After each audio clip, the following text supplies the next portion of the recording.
नमस्कार विद्यार्थियों। GK and GSC class में आप सभी का स्वागत है, अभिनंदन है। ये हमारा पार्ट 12 है और आज भी हम 20 क्वेश्चन का एनालिसिस करेंगे। डेली हमारी फ्री क्लास चलती है और टोटल 5000 क्वेश्चन कराने का हमारा टारगेट है। और ये क्वेश्चन किसी ना किसी एग्जाम में आए हुए क्वेश्चन है, क्योंकि आए हुए क्वेश्चन जब हम करते हैं तो वही क्वेश्चन क्या होते हैं, आने वाली एग्जाम में क्या होते हैं, रिपीट होते हैं। तो आज के पहले क्वेश्चन को हम स्टार्ट करते हैं। आज का पहला है, BRICS new development bank NDB की स्थापना निम्नलिखित वर्षों में से किस वर्ष की गई थी? तो ये की गई थी कब? 2014 में। कब की गई थी? 2014 में। ठीक है। अब हम बात कर लेते हैं, आपका जो एनडीबी है, न्यू डेवलपमेंट बैंक है, इसका जो हेडक्वार्टर है, मतलब इसका जो मुख्यालय है वो कहां पर है? संगाई। और संगाई आपका कहां पर पड़ता है? ये पड़ता आपकी चीन में पड़ता है, चीन में पड़ता है। अगला क्वेश्चन देखिए। अगला है, वेकॉम विजय लक्ष्मी निम्नलिखित में से किस क्षेत्र से संबंधित है? तो ये संबंधित है किससे? संगीत से संबंधित है। तो ऑप्शन नंबर पहला ही हमारा हो जाएगा, आंसर हो जाएगा। अगला क्वेश्चन देखिए। अगला है, थम लुआंग नॉन नोग नॉन गुफा निम्नलिखित देशों में से किस में स्थित है? तो ये आपका स्थित है कहां पर? थाईलैंड में स्थित है गुफा। तो ऑप्शन नंबर 3 हमारा हो जाएगा आंसर। अब आपको ध्यान रखना है, जो थाईलैंड है इसकी राजधानी क्या है? तो इसकी राजधानी होती है बेकोक। क्या होती है? बेकोक होती है। और आपका जो मलेशिया है, मलेशिया की राजधानी क्या होती है? वो होती है कुआलालंपुर। कुआलालंपुर होता है इसकी राजधानी। और आपका इंडोनेशिया की राजधानी क्या होती है? इंडोनेशिया की राजधानी होती है जकार्ता। ठीक है। अगला क्वेश्चन देखिए। अगला क्वेश्चन है, भारत राष्ट्रीय संग्रहालय निम्नलिखित शहरों में से किस शहर में स्थित है? तो भारत राष्ट्रीय संग्रहालय या फिर भारतीय राष्ट्रीय संग्रहालय, ये आपका स्थित है कहां पर? नई दिल्ली में स्थित है। ये है न्यू दिल्ली में स्थित है। तो ऑप्शन नंबर 4 हमारा हो जाएगा आंसर। और इसकी स्थापना कब हुई थी? तो इसकी जो स्थापना हुई थी, इस संग्रहालय की स्थापना, ये आपकी हुई थी 1949 में, 1949 में हुई थी इसकी स्थापना। ठीक है। अब ध्यान रखना आपको क्या, कि आपका जो मुंबई है, मुंबई में क्या है? तो मुंबई में आपका जो आरबीआई है, रिजर्व बैंक ऑफ इंडिया है, आरबीआई का हेडक्वार्टर है, मुख्यालय है। और आपको ध्यान में रखना है, आरबीआई है, इसकी जो स्थापना हुई थी, इसकी स्थापना ये हुई थी 1 अप्रैल 1935 को। और कहां पर हुई थी? कलकत्ता में हुई थी। कहां पर हुई थी? कलकत्ता या फिर कोलकाता में हुई थी। ठीक है। अब सुनिए, आपका ये कोलकाता है, कोलकाता ये पहला शहर है जहां पर मेट्रो सेवा शुरू हुई थी, मेट्रो रेल शुरू हुई थी। ठीक है। ये बात भी आपको ध्यान रखने की, इसके बारे में, इस कोलकाता के बारे में। अब जो आपका लखनऊ है, लखनऊ को नवाबों का शहर कहा जाता है, नवाबों का शहर, नवाबों को शहर कहा जाता है लखनऊ को। ठीक है। अब चलते हैं अगले वाले क्वेश्चन पर। अगला देखिए, विश्व में सबसे कम उम्र का ग्रैंड मास्टर कौन है? तो वो आपके हैं कौन? सरगे करजाकिन है। तो ऑप्शन नंबर पहला ही हमारा क्या हो जाएगा? आंसर हो जाएगा। और ये किस खेल से संबंधित है? ये शतरंज से संबंधित है, शतरंज। ये शतरंज से संबंधित हैं। और किस देश के हैं ये आपके यूनाइटेड स्टेट्स के हैं, यूनाइटेड स्टेट्स, इस देश के हैं ये। ठीक है। सरगे करजाकिन है। ठीक है। अगला क्वेश्चन देखिए। अगला हमारा क्वेश्चन है, निम्नलिखित में से किस शहर में भारतीय संग्रहालय स्थित है? तो भारतीय संग्रहालय आपका स्थित है कहां पर? कोलकाता में है। कहां पर है? कोलकाता में। तो ऑप्शन नंबर 3 हमारा हो जाएगा आंसर। अब सुनिए, जो आपका कोलकाता है, यहां पर देश में सबसे पहले मेट्रो रेल शुरू हुई थी, मेट्रो रेल की शुरुआत हुई थी यहां पर कोलकाता में। और इसी कोलकाता में आपका आरबीआई की स्थापना हुई थी, आरबीआई की स्थापना। और आरबीआई की जो स्थापना हुई थी, ये हुई थी 1 अप्रैल 1935 को हुई थी, 1935 को हुई थी। और इस आरबीआई का जो हेडक्वार्टर है, मुख्यालय है, ये कहां पर है? मुंबई। और मुंबई कहां पर पड़ता है? महाराष्ट्र में पड़ता है। कहां पर पड़ता है? महाराष्ट्र में। अब बात कर लेते हैं बेंगलुरु। बेंगलुरु में आपका इसरो का क्या है? हेडक्वार्टर है इसरो। इसरो की फुल फॉर्म क्या होती है? इंडियन स्पेस रिसर्च ऑर्गेनाइजेशन, इसकी फुल फॉर्म होती है। अब हम बात कर लेते हैं इसरो है आपका, यहां पर लिखता हूं इसरो। इसरो है, इसकी फुल फॉर्म तो हो गई है इंडियन स्पेस रिसर्च ऑर्गेनाइजेशन है। और इसकी स्थापना कब हुई थी? इसकी स्थापना हुई थी आपकी 15 अगस्त 1969, 1969 में हुई थी। ठीक है। और इसरो के जो जनक हैं, इसरो के जो जनक हैं वो कौन है? विक्रम साराभाई। विक्रम साराभाई हैं, साराभाई, विक्रम एस साराभाई हैं। अब इसके वर्तमान में अध्यक्ष कौन है? इसरो के वर्तमान अध्यक्ष, वर्तमान अध्यक्ष, तो इसके वर्तमान में अध्यक्ष आपके हैं doctor, doctor V Narayan, Narayanan. ये हैं इसके वर्तमान अध्यक्ष। कई बार क्वेश्चन आता है इसरो से संबंधित। ठीक है। आई होप समझ में आ गया होगा, किसी प्रकार की तकलीफ नहीं हो रही होगी। और अभी हमने पढ़ा था नई दिल्ली में क्या है, तो नई दिल्ली में आपका भारतीय, भारतीय राष्ट्रीय संग्रहालय है, राष्ट्रीय संग्रहालय। पीछे अभी क्वेश्चन पढ़ा था ना मैं अभी, तो इसमें है भारतीय राष्ट्रीय संग्रहालय है आपका कहां पर? नई दिल्ली में। लेकिन भारतीय संग्रहालय की बात करें तो वो कहां पर है? कोलकाता में है। ठीक, ठीक है, थोड़ा सा अंतर राष्ट्रीय का अंतर है।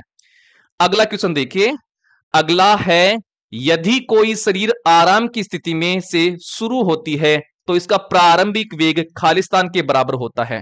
देखिए कब, जब भी कोई वस्तु शुरुआत से प्रारंभ होती है तो उसका प्रारंभिक वेग हमेशा क्या होता है? 0 मीटर पर सेकेंड होता है। तो ऑप्शन नंबर 2 ही हमारा क्या हो जाएगा? आंसर हो जाएगा। ठीक है, समझ में आ रहा होगा। अब हम बात कर लेते हैं वेग, वेग की बात कर रहा है तो वेग बराबर क्या होता है?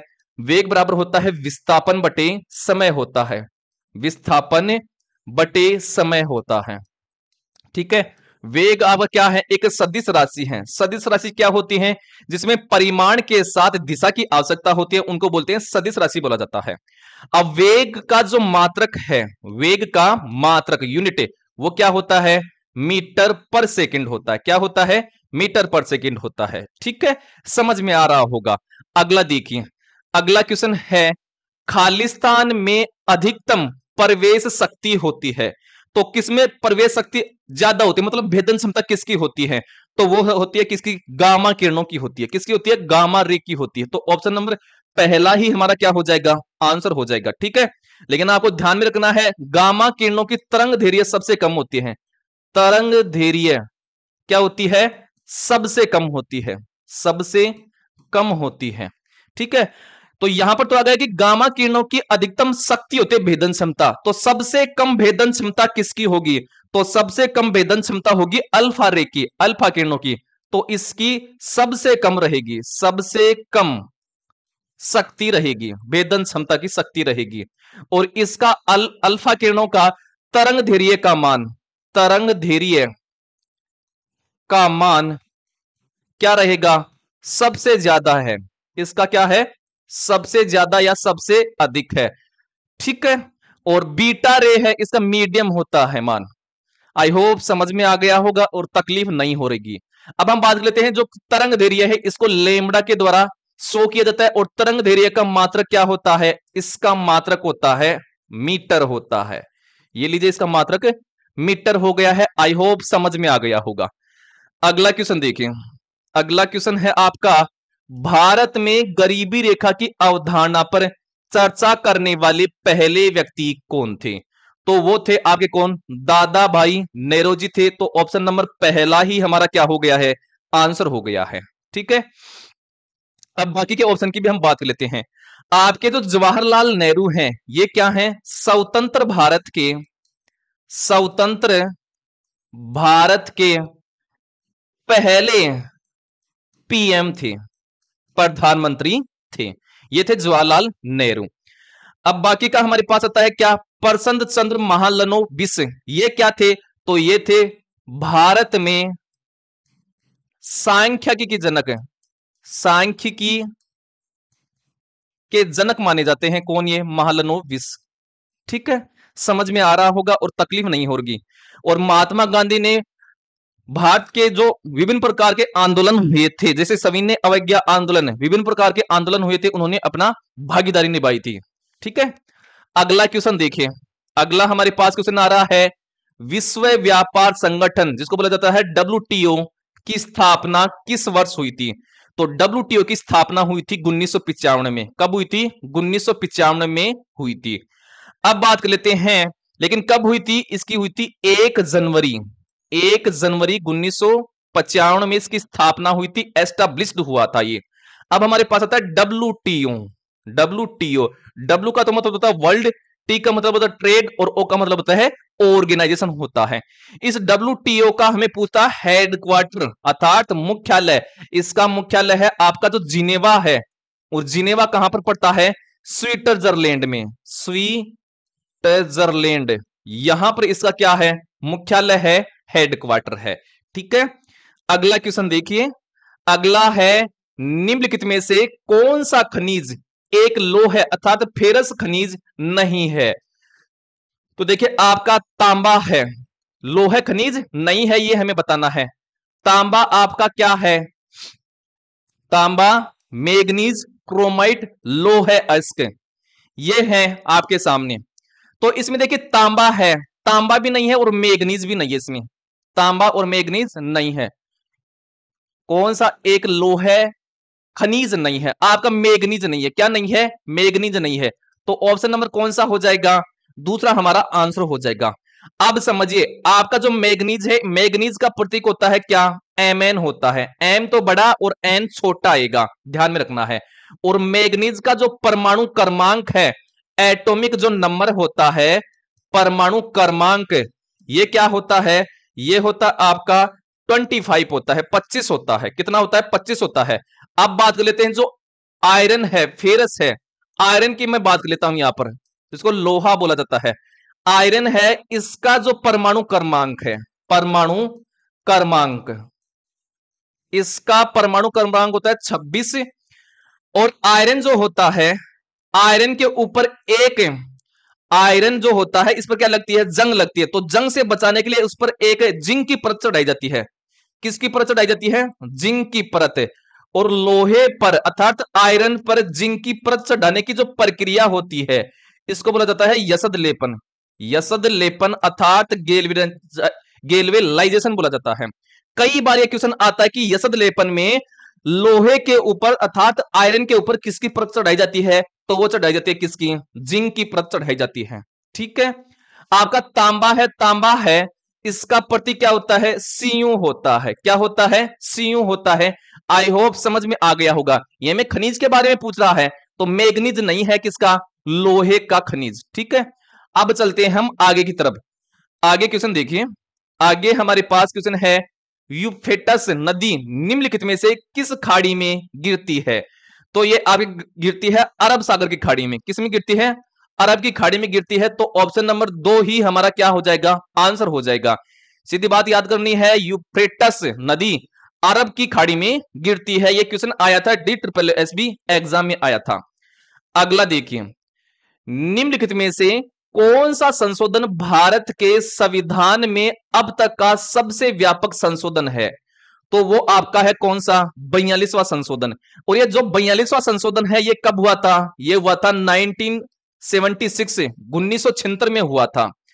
देखिए इसमें क्या हुआ था, जो हमारे संविधान की जो प्रस्तावना है, संविधान की प्रियम्बल है, इस प्रस्तावना में कई शब्द जोड़े गए थे। जैसे समाजवादी शब्द जोड़ा गया था, समाजवादी। दूसरा जोड़ा गया था धर्मनिरपेक्ष, धर्मनिरपेक्ष, धर्मनिरपेक्ष जोड़ा गया था। एक जोड़ा गया था अखंडता, अखंडता, ये सब जोड़े गए थे इसमें। ठीक है, 42वें संविधान संशोधन जो कि 1976 में हुआ था, और ये सबसे व्यापक संशोधन था। आई होप समझ में आ गया होगा। अगला क्वेश्चन देखिए। अगला है, भारत के संविधान के निम्नलिखित किस अनुच्छेद में यह उल्लेखित है कि भारत में एक उपराष्ट्रपति होंगे? तो यह उल्लेखित है कौन से में? अनुच्छेद 63 में है। कौन से में है? अनुच्छेद 63 में कि भारत में एक उपराष्ट्रपति होगा, यह अनुच्छेद 63 में है। अब बाकी के ऑप्शन भी देख लेते हैं। आपका अनुच्छेद जो 61 है यह बताता है राष्ट्रपति पर महाभियोग की प्रक्रिया को, राष्ट्रपति महाभियोग की प्रक्रिया को बताता है। महाभियोग कि राष्ट्रपति पर किस प्रकार से महाभियोग की प्रक्रिया अपनाई जाए। ठीक है, एक आता है हमारे पास क्या, ये आता है अनुच्छेद 62 आता है। तो अनुच्छेद जो 62 आता है ये चुनाव कराने के समय, जो आपका अनुच्छेद 62 है ये आपका याद नहीं आ रहा अभी ना, ये अनुच्छेद 62 के बारे में मुझे, ठीक है, इसके बारे में हम बात कर लेंगे। अनुच्छेद आपका 60 है, ये राष्ट्रपति के शपथ से संबंधित है, राष्ट्रपति के शपथ से संबंधित है, शपथ से। ठीक है, और 62 के बारे में अभी याद नहीं आ रहा है ना ये, ठीक है, ये बाद में कर लेंगे क्योंकि गलत नहीं बताऊंगा आपको मैं। अगला क्वेश्चन देखिए, अगला है निम्नलिखित में से किस गवर्नर जनरल ने ब्रिटिश भारत में सती प्रथा को समाप्त कर दिया था। तो ये किया था किसने, लॉर्ड विलियम बेंटिंक ने किया था, लॉर्ड विलियम बेंटिंक ने किया था। और कब किया था ये किया था 1829 में किया था, इस सती प्रथा को 1829 में किया था। और इस सती प्रथा में महत्वपूर्ण भूमिका किसने निभाई थी, वो निभाई थी राजा राम मोहन राय ने, राजा राम मोहन राय ने, मोहन राय ने सती प्रथा को समाप्त करने के लिए महत्वपूर्ण भूमिका निभाई थी। क्वेश्चन आ सकता है कई बार, ठीक है। तो ये सती प्रथा को समाप्त करने का कार्य किया था लॉर्ड विलियम बेंटिंक के काल में, और इसमें भूमिका निभाई थी राजा राम मोहन राय ने। अगला क्वेश्चन देखिए, अगला है बीजापुर के संस्थापक कौन थे। तो बीजापुर के संस्थापक थे यूसुफ आदिल शाह थे। तो ऑप्शन नंबर कौन सा हो जाएगा, 4 हमारा आंसर हो जाएगा। अब सुनिए, आपका जो बीजापुर है ये भारत में 2 जगह पड़ता है। बीजापुर, बीजापुर भारत में जो 2 जगह पर है, एक तो आपका है कर्नाटक में, नाटक ही नाटक कर्नाटक, एक पड़ता आपका छत्तीसगढ़ में। ये 2 जगह है बीजापुर, ठीक है, ध्यान में रखना है। तो बीजापुर के जो संस्थापक हैं वो हैं यूसुफ आदिल शाह हैं, और बीजापुर 2 जगह पर पड़ता है, कर्नाटक और छत्तीसगढ़ में पड़ता है। अगला क्वेश्चन देखिए, अगला है सिंधु घाटी सभ्यता के मोहनजोदड़ो नामक प्राचीन स्थान की खुदाई किसने की थी। तो ये खुदाई की थी किसने, आर डी बनर्जी ने की थी। किसने की थी, आर डी बनर्जी ने। तो ऑप्शन नंबर 4 हमारा हो जाएगा, आंसर हो जाएगा। अब हम बात कर लेते हैं, ये जो मोहनजोदड़ो है ये आपका कहां पर है, ये आपका जो पाकिस्तान है, पाकिस्तान, और पाकिस्तान का भी सिंध प्रांत है, सिंध प्रांत, यहां पर क्या है आपका ये मोहनजोदड़ो है, ठीक है। और कौन सी नदी के किनारे है, सिंधु नदी किनारे है, ये सिंधु नदी के किनारे स्थित है ये मोहनजोदड़ो, सिंधु नदी किनारे स्थित है, ठीक है। अगला क्वेश्चन देखिए, अगला है निम्नलिखित में से किस कवि को तूती ए हिंद अर्थात भारत का तोता के रूप में जाना जाता है। तो वो जाना जाता है अमीर खुसरो को जाना जाता है। तो ऑप्शन नंबर 2 ही हमारा क्या हो जाएगा, आंसर हो जाएगा। अब देखिए, एक बार एक क्वेश्चन आया था कि निम्न में से कौन सा कवि है संगीतकार है, ये था। तो आपको ध्यान रखना है अमीर खुसरो है ये कवि भी थे और संगीतकार भी थे, कवि व संगीतकार, कवि प्लस संगीतकार ये दोनों ही था, कवि व संगीतकार ये था, ठीक है, समझ में आ रहा होगा। अगला क्वेश्चन देखिए, अगला है ब्रिटिश भारत का पहला वाइसराय कौन था। तो वो था लॉर्ड केनिंग था। कौन था, लॉर्ड केनिंग। ऑप्शन नंबर 2 ही हमारा क्या हो गया है, आंसर हो गया है। अगला देखिए, भारत के संविधान के अनुच्छेद खालिस्तान के अनुसार उपराष्ट्रपति राज्यसभा के पदेन सभापति होते हैं, ये किस अनुच्छेद में है। तो ये अनुच्छेद 64 में वर्णित है कि जो उपराष्ट्रपति है ये राज्यसभा का पदेन सभापति होगा, ठीक है। तो ये होते हैं आज की क्लास के हमारे 20 क्वेश्चन होते हैं। अगर आपको ये क्लास अच्छी लगती है तो क्लास को जरूर से लाइक कीजिए। अगर आप हमारा साथ देना चाहते हैं, इसी प्रकार से साथ देते रहिए, हम लगातार 5000 क्वेश्चन का एनालिसिस करते रहेंगे।